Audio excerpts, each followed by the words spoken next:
What is bluegrass music? Bluegrass music is a music form that incorporates elements of country, folk, jazz, and blues, though it is influenced by Scottish and Irish folk music. Bluegrass, as a distinct musical form, developed from elements of old-time music and traditional music of the Appalachian Mountains. The region was where many English and Ulster Scot immigrants settled, bringing with them the musical traditions of their homelands, hence the sounds of jigs and reels.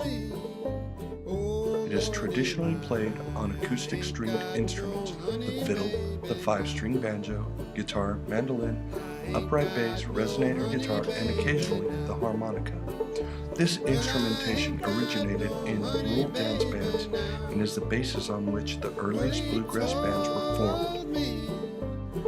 The name bluegrass is believed to be created in the 1950s and was derived from the name of the Bluegrass Boys band formed in 1939 with Bill Monroe as its leader.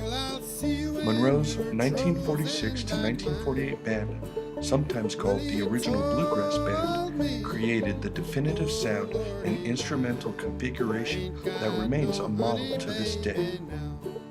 Originally, bluegrass style was included in the category of folk music and later changed to hillbilly in 1948. Bluegrass was placed under the country western heading for radio airplay charting. However, the term bluegrass did not appear formally to describe the music until the late 1950s and did not appear in Music Index until 1965. The first entry in Music Index mentioning bluegrass music directed the reader to see hillbilly music. Though musicians had been gathering to play music at the Denver Folklore Center since early 1960s, and the scene boasted a few local bands, bluegrass remained largely unknown on the Front Range in the early 1970s.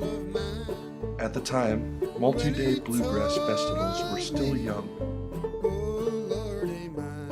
In 1972, as a means of communicating with fellow bluegrass musicians and fans, a group of young pickers organized a festival.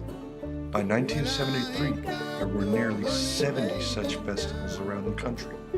Monroe was determined to join forces to produce a Colorado festival. He would book the national talent and even offer to shoulder the society's financial burden by personally guaranteeing the money. Monroe was determined to join forces to produce a Colorado festival. He would book the national talent by personally guaranteeing the money to the bands and venue. There wasn't any pressure. Monroe had said, "You won't lose a thing." There was a big crowd. An estimated 6,500 people attended the first annual Rocky Mountain Bluegrass Festival, with the first 4 years of the festival earning a total profit of over $20,000.